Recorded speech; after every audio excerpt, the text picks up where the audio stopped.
Halo, apa kabar? Senang sekali Anda bergabung lagi bersama kami.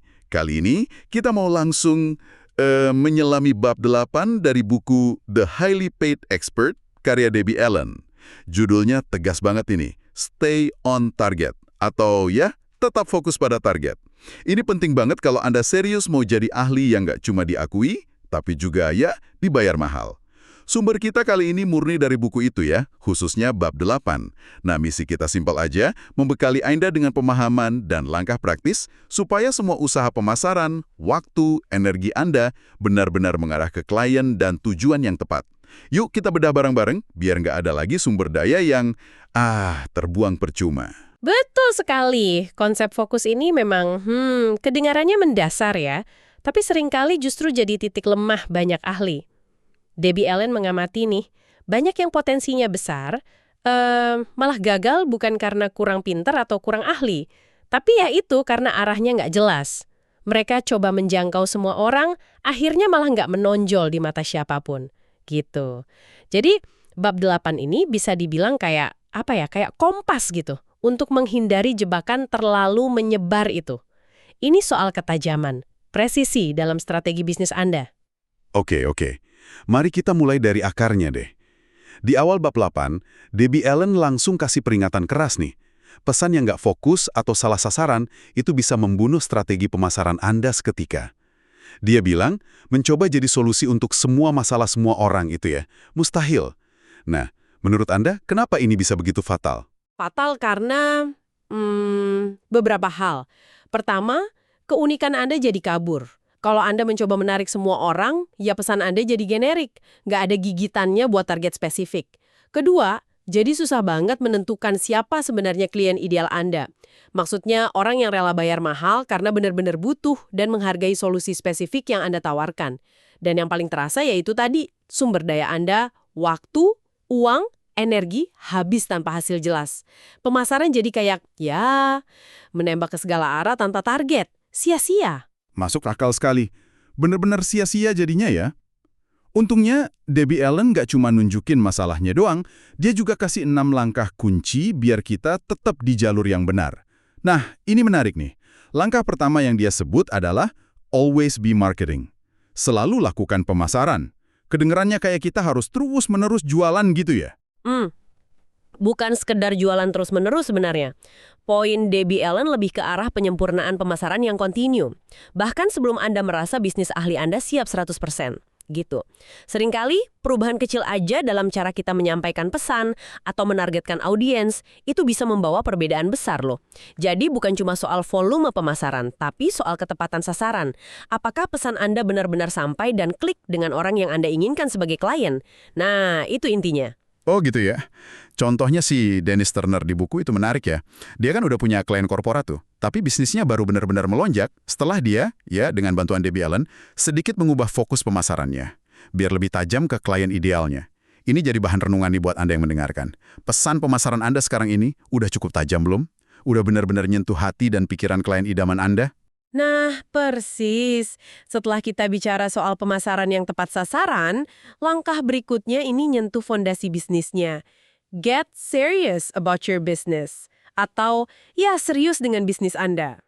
Ini dia nih. Kadang kita punya keahlian luar biasa, tapi memperlakukannya lebih kayak hobi atau sampingan gitu. Debbie Allen menekankan, kalau mau dibayar mahal, ya perlakukan keahlian Anda sebagai bisnis sungguhan. Apa artinya serius dalam konteks ini menurut Anda? Serius di sini berarti semua elemen bisnis Anda harus sinkron. Harus mendukung tujuan utama. Menarik klien ideal yang bersedia membayar mahal. Contoh gampangnya gini. Kalau Anda presentasi, ya kan, baik gratis atau berbayar, tujuannya harus jelas, yaitu menghasilkan pendapatan. Entah secara langsung, kayak penjualan, atau nggak langsung, misalnya dapat prospek berkualitas. Setiap materi pemasaran, dari kartu nama, profil media sosial, sampai website Anda, harus punya ajakan bertindak atau call to action yang jelas. Gitu. Nggak ada lagi yang namanya asal tampil atau asal punya. Semuanya harus punya tujuan bisnis yang terukur. Benar juga ya, semua harus kerja bareng buat tujuan yang sama. Lalu kaitan berikutnya sepertinya logis banget. Kalau sudah serius, kita butuh efisiensi kan? Ini membawa kita ke langkah ketiga, Develop systems that save you time. Kembangkan sistem yang menghemat waktu Anda. Tepat sekali. Sebagai ahli, waktu Anda itu kan komoditas paling berharga. Kalau waktu habis buat urusan remeh-temeh atau pekerjaan repetitif, kapan Anda bisa fokus pada hal-hal strategis yang benar-benar mengembangkan bisnis, yang melayani klien di level tertinggi? Debbie Allen mendorong kita membangun sistem untuk berbagai hal. Cara merespons pertanyaan klien, proses follow-up, manajemen kontak, penjadwalan, bahkan cara Anda mengelola email atau telepon. Dengan sistem, Anda nggak perlu mikir ulang setiap kali melakukan tugas rutin.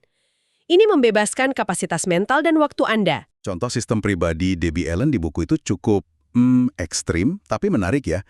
Dia nggak angkat telepon kecuali terjadwal, komunikasi utama lewat email, bahkan pesan suara dikirim ke email. Terus banyak tugas didelegasikan. Mungkin kita nggak perlu se-ekstrim itu ya, tapi idenya jelas banget. Otomatisasi, sederhanakan, atau delegasikan apapun yang bisa. Coba deh Anda pikirkan, Anda yang lagi dengerin.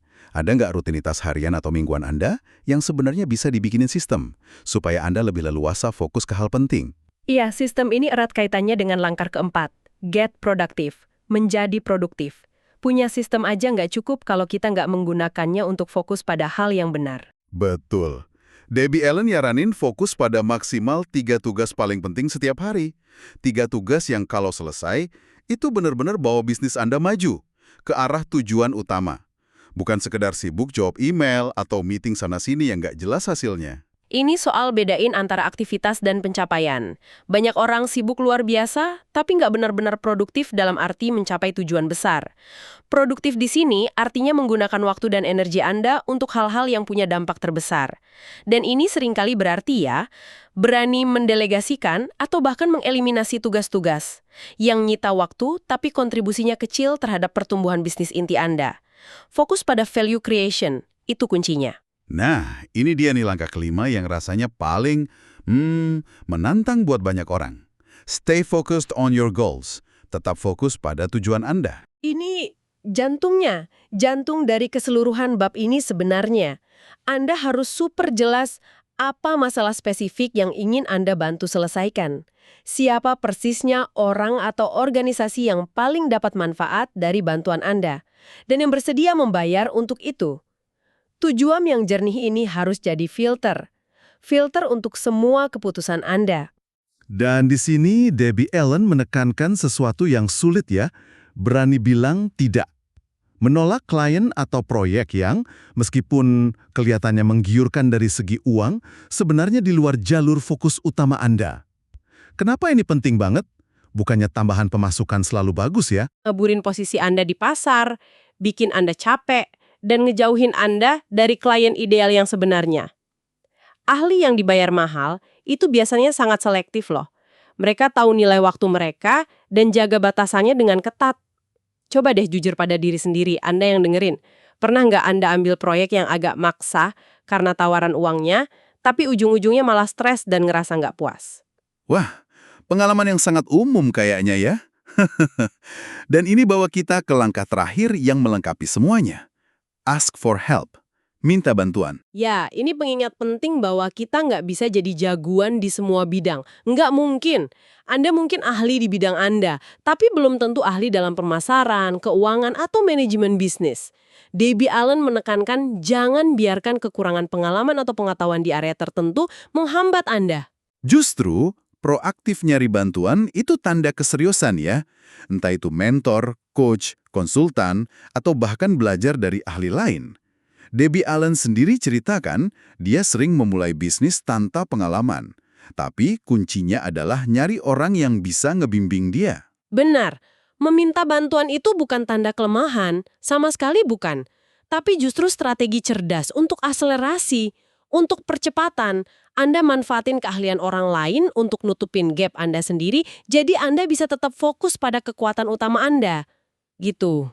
Oke, ke-6 langkah ini, kalau dirangkai jadi kerangka kerja yang kuat banget ya, pemasaran yang tepat sasaran, keseriusan bisnis, sistem buat efisiensi, produktivitas terarah, fokus pada tujuan, termasuk berani bilang tidak, dan proaktif cari bantuan. Selain langkah-langkah ini, Debbie Allen juga ngenalin metode praktis yang dia sebut RDNT, Bisa dijelasin dikit soal ini? RDNT itu singkatan dari Research, Duplicate, and Tweak. Ini cara cerdas buat belajar dari kesuksesan orang lain tanpa jadi penjiplak. Semacam smart modeling gitulah. Research, duplicate, tweak. Oke, gimana cara kerjanya tuh? Riset. Pelajari apa yang dilakukan oleh para pemain sukses di bidang Anda atau bidang terkait. Apa strategi mereka, model bisnisnya, sistemnya gimana. Tujuannya bukan buat niru, tapi untuk memahami apa yang berhasil dan mengapa. Lalu pikirkan gimana Anda bisa melakukannya lebih baik atau dengan sentuhan unik Anda. Duplicate. Ambil konsep atau ide dasarnya yang terbukti efektif. Misalnya struktur programnya, alur komunikasinya, atau jenis konten tertentu. Ingat ya, duplikasi konsep, bukan jiplak mentah-mentah materi atau tampilannya. Tweak. Nah, ini bagian krusialnya. Penting banget. Ambil konsep tadi, terus modifikasi abis-abisan, biar sesuai sama kepribadian Anda, merek Anda, target pasar spesifik Anda, dan nilai-nilai yang Anda anut. Tweak inilah yang bikin hasilnya jadi otentik milik Anda, bukan sekedar tiruan. Dia rela bayar mahal buat dapat contoh dari ahli lain, tapi kemudian dia tweak habis-habisan. Investasi yang katanya terbayar lunas. Ini bikin kita mikir juga ya, ada nggak sih konsep sukses dari luar sana, mungkin dari industri lain atau kompetitor, yang bisa kita pinjam idenya, lalu kita tweak biar jadi sesuatu yang baru dan pas buat pasar kita? Iya, metode RNDT ini memungkinkan kita gerak lebih cepat, tanpa harus nemuin semuanya dari nol, tapi tetap jaga integritas dan keunikan kita. Sangat praktis menurut saya. Jadi, setelah kita bahas 6 langkah dan metode RNDT ini, apa ya benang merah terakhir atau pesan inti dari bab 8 tentang tetap fokus pada target ini? Benar-benar Anda kuasai dan lakukan dengan sangat baik. Artinya, kedalaman itu lebih dihargai daripada keluasan yang dangkal ya. Jadi, ahli yang benar-benar dalam di satu area spesifik, itu bikin Anda lebih bernilai di mata klien ideal. Ini tentang bangun otoritas yang sesungguhnya.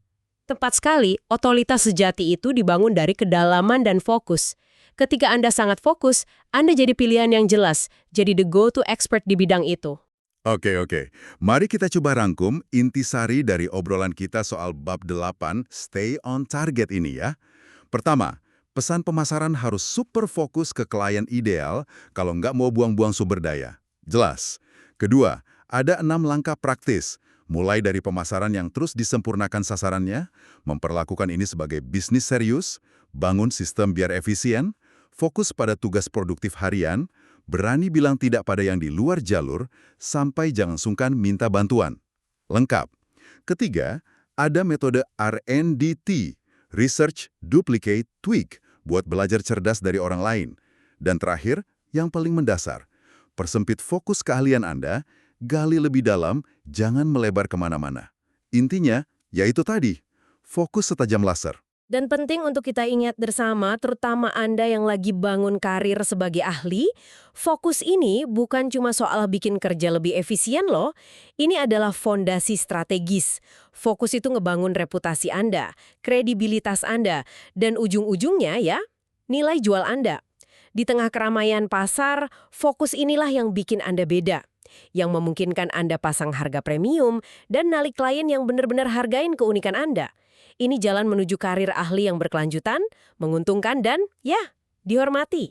Nah, ini langsung bawa kita ke pertanyaan reflektif terakhir buat Anda semua. Setelah dengerin semua ini, tentang pentingnya tetap fokus pada target, coba pikirkan. Satu langkah konkret apa yang bisa Anda ambil minggu ini untuk mulai mempertajam fokus bisnis Anda? Mungkin ninjau ulang siapa klien ideal Anda, atau ngerancang satu sistem kecil, atau mungkin memberanikan diri bilang tidak pada satu tawaran yang sebenarnya nggak pas. Gimana Anda akan mastiin jam-jam kerja Anda ke depan benar-benar bahwa Anda lebih dekat ke klien idaman dan tujuan besar Anda sebagai seorang ahli.